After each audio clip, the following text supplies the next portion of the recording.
Hello guys, welcome back to my channel. Today I'm back again with a new video.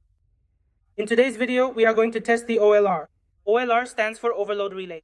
It is installed in the filter, that is the module of our LV motor, and its function is that whenever there is excess heat due to heavy load in these motors, it trips the motor. So we need to check whether it is tripping according to the set value, that is the set current or not. Today we have to test that. So let's proceed with the testing and measuring to test the OLR. This is my motor, a 400 volt, that is an LV motor, and we have to test its OLR, meaning the overload relay. If we look at the simple drawing, 3-phase 400 volt current is coming from here, and this is used to run the motor. Now to protect this motor and to test the overload, we will go to the next page. As you can see here, this is the motor's space sheet drawing, and as we go to the next page, you can see that this 120 here is the control voltage. We will follow this drawing to control the motor. So first you can see here that from my FU2, the positive goes like this, and the entire interlocking is set up this way, and from N, it comes like this, and so on, step by step. But here we have a lot of interlockings. To skip this interlocking, in FU2, we will put the neutral of FU2 here, and then we will put it in kms even, and then we have to pick up this contactor. And when we pick it up, we need to check how it is tripping. Now here, this is my system. From here we will bring the cables, and this cable is going, and secondly, this is my status, meaning feedback cables. These feedback cables from here, the ones we already have, show the carriage oil, and to know the status of the oil, we will use it from here. So to get this status, we will use 97 to 98, which will give us the status to the CMC kit. And second, from here, we will take the voltage from here. So for the voltage, you can see the cable. This cable will come like this, and this is our terminal drawing. You can see this positive. This is KM, the positive of KM. We are connecting it here, and here I have given the phase and looped the phase. We have to give a 3-phase supply, so we are looping from here. That is, if you connect R to Y and Y to the next, so we have looped from here, and by looping like this, I have then connected it to the contactor, and in this way, it comes here, then goes to Y, then loops from Y, and continues like this, and then goes out. So now this is mine. This completes my 3-phase looping. The second one, this is the positive side. Now, when we give the negative, as we see in the drawing, next to the 2 is the neutral. We connect this to the neutral point. This comes through my CMC 356. We will inject voltage into this relay, meaning we will make it pick up by injecting voltage. Next, this is my CPC 100. Here, we inject current because this is from the CMC, and we can't use the maximum current from it as required. That's why we are using the CPC 100. The connection for the CPC 100 is as follows. Booster selection. While selecting the booster, it goes into the booster. So look here, we have set this booster to 1000. To do this, you have to select the booster. Now this current will go into the red, and inside the red, we are already doing the looping. It will go in, and after looping, the blue will come out here. That is R to Y, Y to blue. This way, the interlooping is done. Injected. I have this one lock seat here, and I need to see exactly how much oiler setting is required for it. So according to my current setting, this is what I need to set in the oil. So this is my oiler, and I have to set the oil accordingly. For that, I need to check which class it is. This is its 19 class, and I also need to check its trip class along with the report and the lock seat. My lock seat is set to 10, so it's already at 10, and the current setting I need to do is 16. So from here, I will check it like this.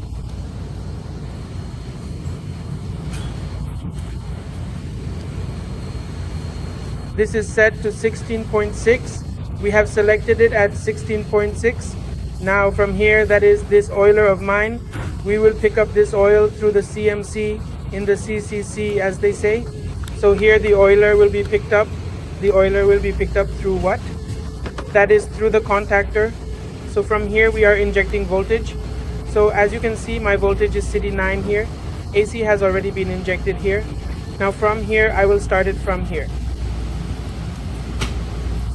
As you can see, it's already showing green and red here.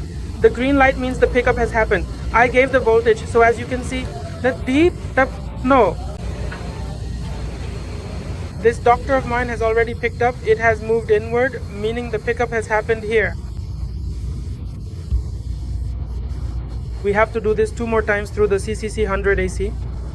We need to inject this 2 times through CFC 100.6, and its double will come close to 33. So we will give it as 33, or rather 34, because this point does not accept.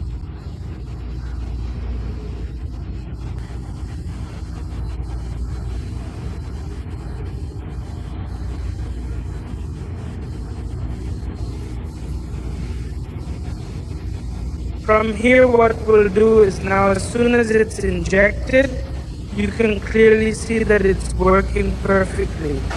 We'll check it here.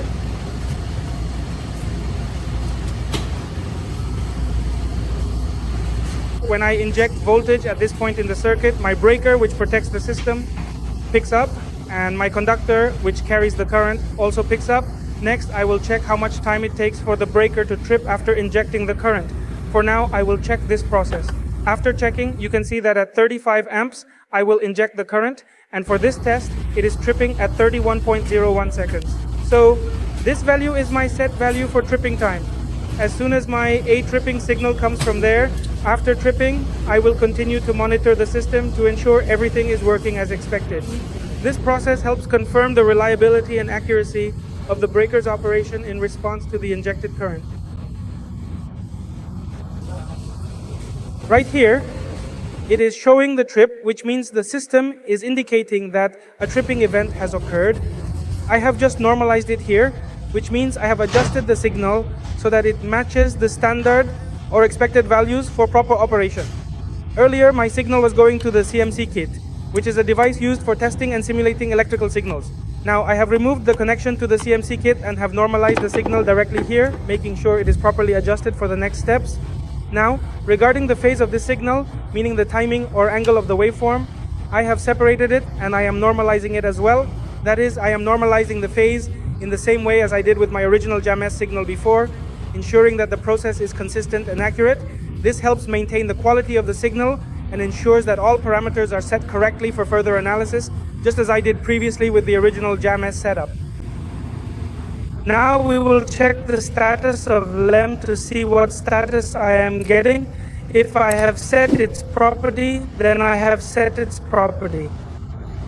Its property has been set. Its property has been set. This is FU2. Its property has been set. This had tripped earlier. Now I am injecting voltage from here. Okay, so I have now bolted it in place, injected it carefully, and as you can clearly see here, these right here are my LEDs, correct? Stop crashing, please, right now, immediately. Please, just stop. Next is I have to check the running condition of the motor. So it means the red LED will be glow. For these things I have to take one jumper from the K214 to phase. It means that K2 will be pick up. When K2 will be pick up, that time you can see this K2 will be active, and that NO will be NC, and when NO will be NC, that time this red light will be glow. So it means the motor is running condition. So we have to check in the module, and we have to make one jumper as per the drawing. So I will take the one jumper from the FU2 to K14, and this K14 and this FU2 to phase. When I put the jumper, you can see this red LED is glowing. It means the motor is running condition. So this is the LED testing of that module, and we can see, and you can see that all things means green, yellow and red. So this is the simple things of that motor, how to run, and green and red LED. And thank you for watching my channels. For any query or any question, please write the comment in comment section, then I will reply by your comment. And please subscribe my channel and press the bell icon. I will come again with one new topic. Once again, thanks to all to watching my video.